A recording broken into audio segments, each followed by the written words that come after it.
Niteka n'umunezero ntangere vyo gusubira kubana namwe banywanyi bacu mubana natwe mu makuru n'ibiganiro vya misi yose tubandanya gushikiriza kuri nombonesha kure yacu kandi yanyu muhuza TV. Uyu numwanya tugiye kubageza ko amakuru biriko biravugwa bigezwe ko ngaha mu gihugu c'u Burundi, akaba ari amakuru tuzagaruka cyane kuba biriko biravugwa mu bisata bitandukanye, ariko cyane tukaza kugaruka ku bivugwa mu gisata c'ubutunzi. Inyuma y'imyaka 12 n'amezi arenga 6 ahahoze isoko nkuru ya Bujumbura hagiye kubakwa indi soko. Hagiye kubakwa icitwa Buja City Plaza. Ni ibikorwa vyahawe ishirahamwe Ubaka Nation Group rivuga ko bataratangura kubaka ivyo bikorwa kubera ko batarasinya amasezerano n'ubushikiranganji bw'inyubako. Amakuru ahari akavuga ko bamaze gupima isi no gutegura ikibanza ngaho bamaze gukoresha imiliyaridi z'amarundi zirenga 2. Benshi baribuka ivyabaye mu mwaka wa 2013 hakaba hari kwigenekerezo ya 27 uwo mwaka nyene. Kuri ubu imyaka 12 n'amezi arengaho 6 iraheze isoko nkuru ya Bujumbura ituriwe. Ubutegetsi bwo ntaco bwari bwatangaza kubagira uruhombo muri iryo turirwa. Hari mu gitondo cigenekerezo ya 27 umwaka wa 2013 abuguru radio ico gitondo bumvise umukuru wa Orcome Gabriel Rufyiri asemerera kuri radio Bonesha yari katabariza isoko nkuru ya Bujumbura yasaba abategetsi kunyaruka mu gisagara ca Bujumbura kwirabire vyari kubibera ku isoko nkuru. Aho yasaba ko hafatwa ingingo zihuta zo kuzimya no gukingira igisagara cose, yabaza iyo kizimya mwoto iri. Ako kamo katumye abantu benshi cyane bashobaduka mu mihingo yose y'igisagara biruka kuraba ibiriko biraba. Ikirere cyari cyuzuye imyotsi, imbeya z'umuriro zariko zirarigita isoko. Abarinda baragerageza gusohora ibidandazwa bahambije. Abasuma bo baratoreye akajisho ngo umuntu yarasohora ivyiwe asubiyeyo kuzana ibindi agasanga ivyo yasohoye bwa mbere vyagiye. Nguwo munsi wari uteye ubwoba, wari uteye agahinda. Hari abahaburiye utwabo twose basubira mu busa. Mutirero kuri uwo munsi iryo bararigwa kizimyamwoto yoyo yari hehe? Uwo munsi igisagara ca Bujumbura cari gifise ikiduga kimwe cyo kuzimya umucanwa, no kuvuga kizimyamwoto. Cyo kiduga cabikwa mu gipolisi kijejwe uruja n'uruza mw'ibarabara PCR. Kuva aho cabikwa gushika ku isoko nkuru ya Bujumbura rwari urugendo rudashikana iminota 7. Ariko haraciye hafi amasaha 2 isoko rishaka kizimyamwoto itarashika. Ikinyamakuru wacu canditse ico gihe ko ico kimodoka cyatevye kuboneka kubera cyariko kivomera amashugwe na gazo vyumwe mu bagenerali bibihangange muri vya CND FDD mu Gasekebuye. Bamwe akavuga ko aho hantu hoba hari kwa General Arengiyome Bunyoni yari umuyobozi mwishikira mu biro vy'umukuru w'igihugu, chef de cabinet civil du président de la République ico gihe. Kizimyamwoto yagiye kuboneka vyayangaye. Gutyo rero isoko yarahira tokombera atagitabara. Ubwoba bwari bwinshi ko umucanwa bashobora gutandukira inzu zegereye isoko maze n'igisagara ca Bujumbura cyose kigava gifatwa. Igihugu c'u Rwanda nico carungitse indege y'akajugujugu yafashije kuzimya umucanwa kugira ngo umucanwa ntutandukire izindi nyubakwa. Benshi baracibuka indege y'akajugujugu y'u Rwanda yazirayora amazi muri Tanganyika ija kuyasuka hejuru y'isoko yari kirasha. Aho niho rero umucanwa wagiye kuzima, ariko ntacari gisigaye, ibara ryaza ryaguye. Mu bisanzwe u Rwanda rwaratabaye igisagara kubera n'ibindi bice vya Bujumbura vyari gusha. Ivyo nonekaye ni vyinshi cyane. Ibidandazwa biciye miliyaridi 68 vyarahononekariye, amahera ngana ni miliyaridi 7 yarahazimanganiriye, hatibagiwe kandi amamiliyaridi 20 ngurane yahazimanganiriye. Abantu bashika ibihumbi 7 bakorera muri iryo soko baratakaje akazi. Abenga mu vy'ubutunzi bakavuga ko ica gatanu c'ubutunzi bw'u Burundi ico gihe cyahitanywe n'uwo muriro. Muti rero amatohoza yakozwe yo yashitse kuki? Nkuko vyama bigenda nta matohoza vy'ukuri yabayeho. Aho kwitwararika ibijanye n'iyo umuriro wazananye be no kwerekana bakoze amakosa, umurwi ujejwe amatohoza witwararitse kuba kuraba ivy'ubutunzi bw'isoko n'ingene vyari bitunganijwe. Ni naho kandi havuye ifungwa ry'umukuru w'igisagara ca Bujumbura w'ico gihe Maître Evrard Giswaswa be n'abarongozi bishiramwe Sojemak ryaraba iryo soko. uwo mugwi wavuze ko umuriro wavuye ku ibateri ryahiye mu kibanza cyo kudandaza nimero 4 cyo kwa Vedaste Gasana cari hagati mu isoko, ariko ntiberekanye uko babimenye. Umugwi waravuze ko iteba rya kizimyamwoto ari ryo ryatumye umuriro urandagata, ariko abajejwe kizimyamwoto ntibigeze batumwa ko canke ngo bakurikiranwe. General Bunyoni ntiyigeze abazwa koko kizimyamwoto imwe rudende y'igisagara ca Bujumbura yari muhiriwe kuvomera amashugwe yiwe no kugira neza piscine yiwe. Aho twokwibutsa ayandi masoko menshi cyane yahiye imbere n'inyuma y'isoko nkuru ya Bujumbura. Isoko ya Kamenge aho yashirya mbere, isoko ya Ngozi inshuro zibiri, Kayanza, Mabanda, Kayogoro, Gitega, Jabe, Mwaro n'izindi nyinshi zose ico zihurira ko nuko zashaka umunsi w'Imana, aho hose kandi nta matoza nyezina yakozwe. Benshi bakavuga ko hari n'inyifato zitangaje z'ubutegetsi zakurikiye iturirwa ry'isoko nkuru ya Bujumbura. Buke isoko yarayihiye, umushikiranganje intwari hagati mu gihugu w'ico gihe Edouard Nduwimana yavugiye mu nama ko hari umugambi ukomeye wo kubaka isoko ya kijambere Mall Commerciale mu kibanza cari caraye gihiye. Ntihigeze havugwa ivyo gusanura isoko, ahubwo havuzwe umugambi bahafitiye. Wamengo vyari vyitezwe ivyo gusha ku isoko. Munyuma umushikiranganje Edouard Nduwimana yatangaje ko gusha ku isoko nkuru ya Bujumbura wari umugambi w'Imana kugira huba ku isoko ya kijambere. Ayo majambo ya Edouard Nduwimana ntiyaje giturumbuka, kuko niba benshi bavyibuka muri Kigarama mu mwaka wa 2012 hari ibinyamakuru vyo muri Kenya vyari vyanditse umugambi wa Mall yari yimirije kuba ku Bujumbura. Umuntu rero niho yasigara yibaza ko leta nyene atariyo yari keneye kwirukana abakorera mu isoko nkuru ya Bujumbura kugira ironke ikibanza cyo kubakamwo iyo Mall yari yemereye abanyamahanga. Hajwemo kandi igandagurwa rya bamwe mu banyamahanga batandukanye harimo nk'iry'umunyapakistani Ali Somuji. Indwi imwe gusa inyuma y'uwo muriro, umunyapakistani Ali Somuji yararashwe mu mangazini yiwe yitwa Tonika yari kuri Avenue de la Mission i Bujumbura. Yari muhira iwe, ahamagagwa ku telefone n'abantu batamenyekanye bavuga ko baje kumuriha. Ahageze yaciye yicwa. Ali Somuji avugwa ko ari we yoba yarazanye ifu, no kuvuga potre yakoreshejwe mu guturira isoko nkuru ya Bujumbura.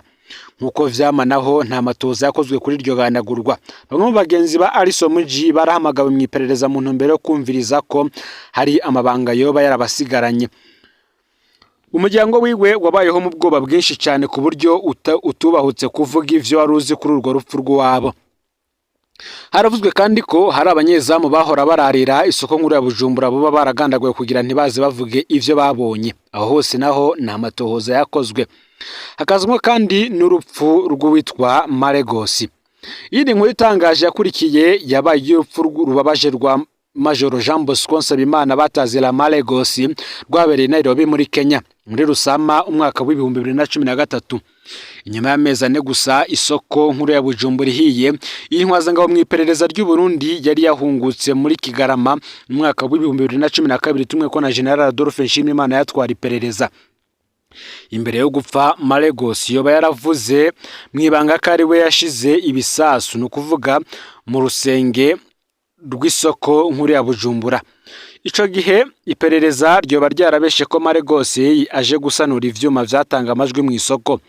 Inyuma gato Maregosi yoba yarabwiye abiwe ko yagaburiwe ishano, ariko asangira n'umwe mu bajenerali muri Kenya. Yagiye muri Kenya yitwa ko arungiswe kwivuza. Hageze yaratangaye kubera ko userukira u Burundi ico gihe Ambassadeur Ezekiel Nibigira yanse kumwakira ngo ntamuzi. Ntivyatevye Maregosi yaguye mu bitari nyuma y'umunsi umwe gusa vyinjiye. Amasoko yaje kemeza ko yoba yarapfuye anizwe. Abaturiye isoko ntibazotinya ngo no guturira igihugu. Kubahuka guturira isoko nkuru y'igihugu ngo cabaye ikimenyetso gikomeye ko ubutegetsi butwara u Burundi ataco butokubahuka gukora. Inyifato bwerekanye inyuma y'iturirwa ry'isoko niyo bugenda burerekana no mu bindi bihe bigoye igihugu gicamwo. Kubura impuhwe z'abagowe, amatohoza y'ibinyoma, kwica no kuzivya bazukuri, gupfunga inzira karengane, gupfukira abakoze ivyaha bikomeye, ngo yose ni inyifato igenda igaragara. Twibutse ko isoko nkuru ya Bujumbura yari yarubatswe kuva mu mwaka w'igihumbi kimwe amajana icenda mirongo icenda na kabiri ku ntwaro ya Perezida Buyoya, iza kugururwa na Perezida Cyprien Ntaryamira muri Ruhuhuma umwaka w'igihumbi kimwe amajana icenda na mirongo icenda na kane. Kuri ubu rero hakaba hari umugambi wo gusubiriza ahari iyo soko indi nyubakwa ikomeye cyane mu gisagara cya Bujumbura, isoko ryahawe Obaka Nation. Bavuga ko bataratangura kubaka ivyo bikorwa vyabo kuko batarasinya amasezerano n'ubushikiranganje bw'inyubako, ahubwo baramaze gupima isi no gutegura ikibanza, aho bamaze gukoresha imiriyaridi 2 z'amarundi. Ngabatanze amafaranga nabo kandi yo gutera inyubako y'iryo soko barahumurizwa ko katani imwe irakoreshwa, bazotangura kuyakoresha inyuma yo gusinya amasezerano nk'uko amakuru yoyo abandanya abivuga. Tubibutse ko ahahoze isoko nkuru ya Bujumbura hagiye kubakwa iyi nyubakwa ihambaye nababwiye ngo hazubakwa bitwaye amahera menshi y'igihugu, ngo bamwe rero bikaza bwiye inyubako igiye kubakwa ikazoba ari akarorero mu gihugu cyose ndetse no ku mugabane wa Afurika nk'uko bitangazwe n'abo bahawe iri soko, nubwo bamwe bavuga ko iri soko ryatanzwe mu buryo butumvikana. Ni mu gihe kandi mu yandi makuru mu gihugu ca Tanzania ubugizi bwa nabi bwagwiriye mu micungararo y'ikambi ya Nduta. Impunzi z'abarundi zo ngo ziratewe umutima uhagaze. Urukurikirane rw'ubugizi bwa nabi bumaze iminsi bwibonekeza mu micungararo y'ikambi y'impunzi ya Nduta mu buraruko bushira uburengero bwa Tanzania, ngo burateye impungenge mu mpunzi z'abarundi. Harabaye ubukozi bw'ikibi, haba abakomereka n'ubusuma bw'abitwaje ibigwanisho mu masaha hari munsi ya 48, bituma abantu basubira gusaba ko umutekano woshimangirwa muri iyo zone isanzwe ibangamiwe. Ubukozi bw'ikibi bwa mbere bwabaye mu ijoro ry'uwa gatandatu rishira w'Imana, ni ukuvuga indwi iheze mu ikambi nyene hagati muri zone ya gatatu mu gisagara ca kabiri kuri nimero 45 y'inzu. Abantu bataramenyekana barateye umukenyezi w'impunzi adandaza ibinyobwa akanakora igikorwa cyo guhanahana amafaranga. Abagizi ba nabi baramukomerekeje cyane ku kuboko, bongera baramukubita cyane. Bace batwara amafaranga ataramenyekana igitigiri, bamusigara ikiruruma nk'uko bivugwa n'ababanyi. Bace bamujana vyihuta ku bitaro vya MSF, bace bamuryamika muri ivyo bitaro kugira ngo avugwe. Bukeye bwaho kuw'Imana ubundi bugizi bwa nabi bwarabaye Imaroregwa, igisagara ca Tanzania kiri ku birometero bishika 2 uvuye kuri iyo kambi. Imodokari zibiri harimwo iyunguruza abantu ntoyi zaraguye mu mutego watezwe n'abagizi ba nabi bataramenyekana. Babanje kuzibira barabara baca biba abafashe ingendo ivyo bari bafise vyose, babambura ibintu vyabo vyose, hanyuma ngo bararashe hejuru bongera batera amabuye imodokari, niko babibonye bigana. Uti abantu bashikana 5 harimo impunzi nyinshi barakomeretse banavurirwa ku bitaro vyo mu iyo kambi ya Nduta, niko bongeye ko. Nubwo ivyo bintu vyari bikomeye, impunzi zemeza ko igipolisi kitatabaye kare, bituma abagizi ba nabi bahunga. Ivyo rero bituma impunzi ziyumvira ko zatawe, umutekano nawo ukaba utosekara mu ikambi. Ngo bisa nk'uko vyabaye akamenyero, igipolisi cyamagisha ikibara ryamaze kugwa, niko impunzi itashatse kwidondora igaragaza umubabaro. Uti tubayeho mu bwoba, dusaba abajejwe intwaro muri Tanzania hamwe n'inzego zijejwe umutekano gucungera ikambi n'imicungararo yayo. Ikambi ya Nduta tubutse kiri mu karere ka Kigoma, ikaba ubu irimo impunzi z'abarundi zirenga 58 bahunze n'injyane za politike n'ikibano mu gihugu baturukamwo. Izo mpunzi zisanzwe kandi zibayeho mu bukene bwinshi, ubwo bukozi bw'ikibi bukaba buje guhuhura n'ivyahuhuka. Gushika ubu rero indongozi zo muri Tanzania ntizirasora itangazo kuri ubwo bugizi bwa nabi. Impunzi ubwazo zizeye ko hazokorwa ibikorwa bigaragara mu ntumbero yo gukinga ayandi makambi, kandi zicungererwa umutekano muri iyo kambi yaritwa ko ari ikibanza cyo gukingirwa nk'uko zozo ziriko zirabivuga. Nandi makuru menshi rero ariko aravugwa, turiko turategura mu mwanya uri imbere turaza kuyabageza ko. Turaza kubabwira ko hari zimwe mu ndongozi zo mu gihugu ca Republika Iharanira Intwaro Rusange ya Kongo zatanguye guhungira ngaha mu gihugu cy'u Burundi, nyuma yuko havuzwe yuko hari imigwano ishobora kuba itoroshe. Ni mugihe kandi hari n'amakuru avuga ko hari ibiziga bibiri vy'abantu bambaye impunzu z'igisirikare cy'u Burundi vyatowe mu ruzi Rusizi, inyuma y'ibindi vyatowe mu kwezi kwa gatanu. bamwe bakabona ko ibi bintu biteye amakenga cyane, abandi bakavuga ko umutekano w'akarere nawo ushobora kugira ibibazo bikomeye cyane. Ngaho rero amakuru yaragezwe ko muri kano kanya ufite subscribe cyangwa sabone niba utari wafite ko kugira ngo tuzucikanwa nadushikiriza usange zano makuru bagenza aho bari hose kugira ngo nabo baje baraba mu bambere bashikirwa nabe biriko biravugwa bigezwe ko ngaha mu gihugu cy'u Burundi, hanze y'imbibe z'igihugu cy'u Burundi ndetse no makungu ya kure. No Muhuza TV Imana bahezagire mu bikorwa byanyu vya misuse muriko murakora.